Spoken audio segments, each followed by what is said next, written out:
एक बार फिर से आपका स्वागत है और शुरू करें आज का लेक्चर। तो जैसा कि लास्ट डे हमने डिस्कस किया था, that is the superposition, I mean to say Coulomb's law for multiple charges. अब हमें आगे बढ़ना है और इसी आर्टिकल को जो है वो कंप्लीट करना है।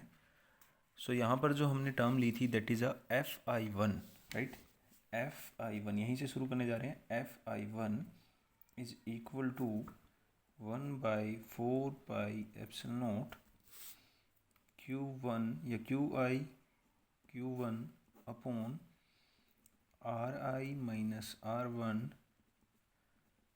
क्यूब, यहाँ पर बचा Ri minus R1 vector, right. ये हमने जो है वो डिस्कस किया था। अब आगे बढ़ाते हैं इस आर्टिकल को और देखते हैं क्या रहेगा हमारा रिजल्ट। अब हमें करना क्या है इस आर्टिकल में जो आपने लिखा है, राइट। अब इनका करना क्या है मैं बता देता हूँ आपको। अब हमें निकालना है Fi2। तो Fi2 कैसे निकलेगा? 1/4πε0 Q2, 1 की जगह पे 2 आ जाएगा, Ri minus R2 vector cube, आगे Ri माइनस R2 वेक्टर। ऐसे ही अगर आप आगे तक बढ़ोगे तो क्या बनते रहेंगे, हमारे पास नोटेशन बनते रहेंगे। और नोटेशन कितनी आएंगी? n आएंगी। तो मैं यहाँ पर लिख देता हूँ Fin। तो Fin क्या बनेगा? 1/4πε0 Qn upon Ri minus Rn vector cube Ri minus Rn vector. ठीक, तो ये हमारी जो नोटेशन है। अब हम इसका क्या करने वाले हैं, n तक आ गया तो total force on a charge due to all other charges. मैं लिख देता हूँ यहाँ पे total force on Qi due to किस किस के कारण? Due to all other charges. यहाँ से क्या बनने वाला है, टोटल फोर्स अगर हम निकालेंगे then that is your F means total force. तो यहाँ पर जो टोटल फोर्स है मैं उसको मान लेता हूँ Fi इक्वल टू क्या बनेगा, Fi1 plus Fi2 plus Fi3 plus up to Fin। Clear.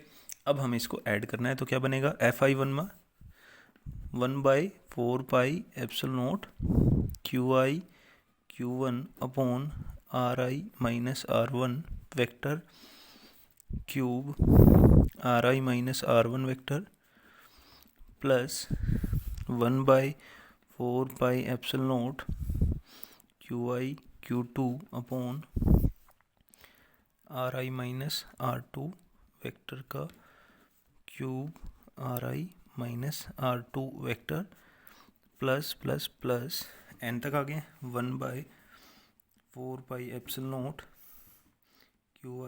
Qn upon Ri minus Rn vector इसका क्यूब और यहाँ पर Ri माइनस Rn वेक्टर।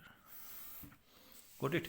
अब इतना लिखने के बाद हम इसमें से कोई टर्म कॉमन ले सकते हैं, you know that, because math आपका शुरू से ही स्ट्रॉन्ग है। तो क्या करते हैं, 1/4πε0 जो है वो कॉमन ले लेते हैं।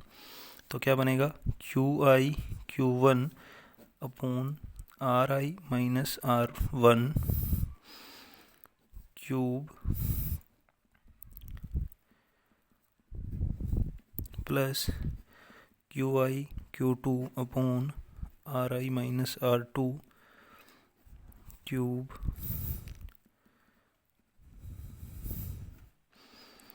Plus Qn upon Ri minus Rn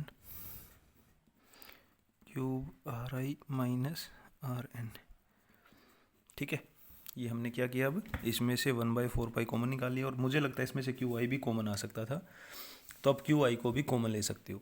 तो यहाँ से जो हमारा टोटल जेट बनेगा दैट इज Fi। मैं इसको Fi से लिख देता हूँ 1/4πε0। ये कॉमन टर्म है, इसको हम चेंज नहीं कर सकते। पहली वैल्यू Qi, दूसरी वैल्यू में Qj लिख देता हूँ। क्या लिख देता हूँ, J, I और J, क्योंकि 1 2 3 4 हमारे जो हैं वो क्या होंगी, J टर्म होंगी। Divide by Ri minus Rj cube Ri minus Rj vector, right. यहाँ तक कोई डाउट? क्योंकि ये सारे का सारा सम है तो मैं इसको क्या लिख रहा हूँ, आई जे क्यों लिख रहा हूँ, तो यहाँ पर समेशन लगा देता हूँ। तो समेशन का मतलब क्या होगा, सम ऑफ द टर्म। तो इन सम ऑफ द टर्म क्या किया हमने, जब वहाँ पर जे की वैल्यू रखेंगे 1 2 3 4 तो आपका यही जो है वो मार्क बनता रहेगा, यानी कि पहले ये बनेगा फिर ये बनेगा फिर ये बनेगा।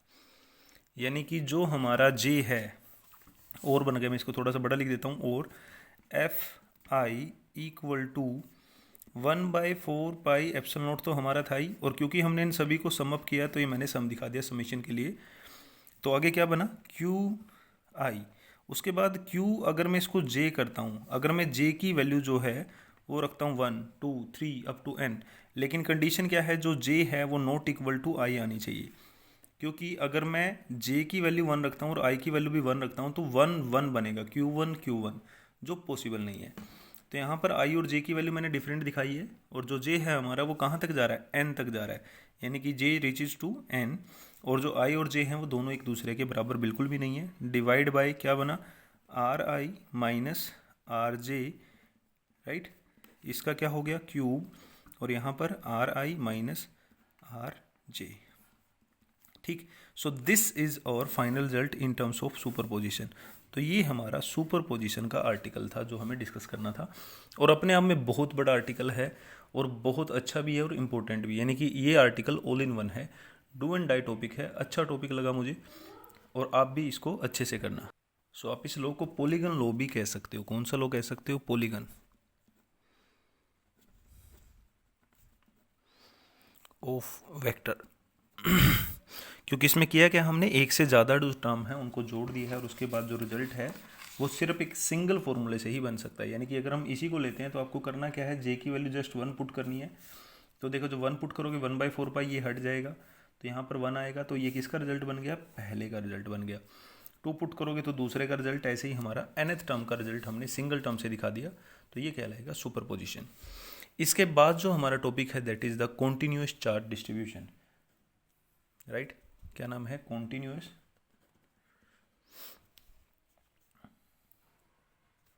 Charge distribution. अब डिस्ट्रीब्यूशन का मतलब यहाँ पर क्या होता है कि चार्ज का डिस्ट्रीब्यूट हो जाना। चार्ज जो है जब कहीं पर भी डिस्ट्रीब्यूट होता है तो वो कुछ इस तरह से, सॉरी कॉन्टिन्यूस, कई बार बेटे कैमरे में देखते हैं तो स्पेल आ जाते हैं थोड़े बहुत मिस्टेक। कॉन्टिन्यूस चार्ज डिस्ट्रीब्यूशन, तो कई बार यहाँ पर क्या देखा गया कि जो चार्ज है वो डिस्ट्रीब्यूट होगा, और कैसे डिस्ट्रीब्यूट होगा उसका मतलब क्या रहेगा हमारा, 3 तरीके से रहेगा। पहला, हमें चार्ज किसी लाइन के ऊपर, किसी वायर के ऊपर डिस्ट्रीब्यूट करना है। डिस्ट्रीब्यूशन का मतलब होता है एक तरह से फैलाना। दूसरा, हमें चार्ज को किसी सरफेस के ऊपर डिस्ट्रीब्यूट करना है। और तीसरा, हमें चार्ज को किसी क्यूब के ऊपर डिस्ट्रीब्यूट करना है। और जब हम ये तीनों कर लेंगे तो हमारा जो रिजल्ट है वो कहलाएगा चार्ज डिस्ट्रीब्यूशन। और ये जो चार्ज है ये कॉन्टीन्यूसली जो है वो डिस्ट्रीब्यूट होने वाला है। तो अगर मैं इसके पहले पार्ट को डिस्कस करता हूँ तो मतलब सिंपल सी बात ये है कि ये जो चार्ज डिस्ट्रीब्यूशन है वे 3 तरह का होता है, पहला, दूसरा और तीसरा। जो फर्स्ट आपका चार्ज डिस्ट्रीब्यूशन उसको कहते हैं लीनियर चार्ज डिस्ट्रीब्यूशन। क्या नाम होगा, लीनियर चार्ज डिस्ट्रीब्यूशन। तो लीनियर चार्ज डिस्ट्रीब्यूशन का मतलब क्या होगा, लीनियर का मतलब यहाँ पर सीधा लाइन से है, देखो लाइन से लीनियर बना हुआ है। सो इसमें आपको करना क्या है, एक लाइन लेनी है, दैट इज़ द लाइन। ये आपकी कोई भी वायर है, टेढ़ी मेढ़ी जैसी भी हो, आपको इसके ऊपर कोई भी सोर्स चार्ज पैदा करना है। और ये है हमारा सोर्स चार्ज जिसकी लेंथ कितनी है, L है। तो ये सोर्स चार्ज जब भी आपने इसके ऊपर फैलाया, या लाइन ऐसी भी हो सकती है, लाइन ऐसे भी हो सकती है, कैसे भी लाइन हो, तो आपने इसके ऊपर क्या किया, एक चार्ज का डिस्ट्रीब्यूशन कर दिया। ध्यान से सुना भी, आर्टिकल बहुत आसान है। अब ये जो डिस्ट्रीब्यूशन है जो आपने एक लाइन पे किया ये कहलाता है लैम्डा। इसको लैम्डा से डिनोट करना है, यानी कि linear charge distribution is known as lambda. It's a symbol, right, lambda Greek word है। तो lambda is a distribution of charge, it's a distribution of charge per unit length. ये इसका फॉर्मूला बनेगा।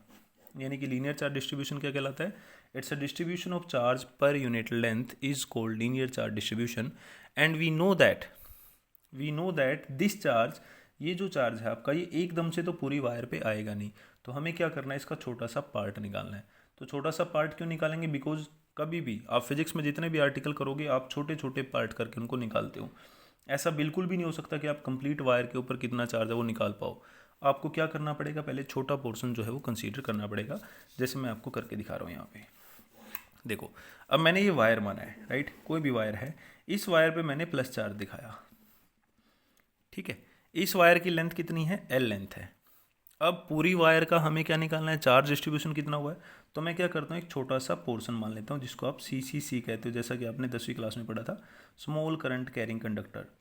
लेकिन ये वो वाला CCC नहीं है, ये है स्मॉल लेंथ या स्मॉल एलिमेंट। तो स्मॉल एलिमेंट का मतलब क्या, टोटल लेंथ कितनी है L, तो छोटी लेंथ कितनी रहेगी DL। तो जब ये टोटल चार्ज था Q, तो इस पे छोटे पे क्या आएगा, DQ आएगा कि नहीं आएगा, राइट। मैं दोबारा बता रहा हूँ, इसकी पूरी की लेंथ थी L, ठीक है, तो उस लेंथ का छोटा सा पार्ट, अब पूरी 1 किलोमीटर की वायर थी, हमने क्या किया, इसमें से 1 मीटर रख लिया।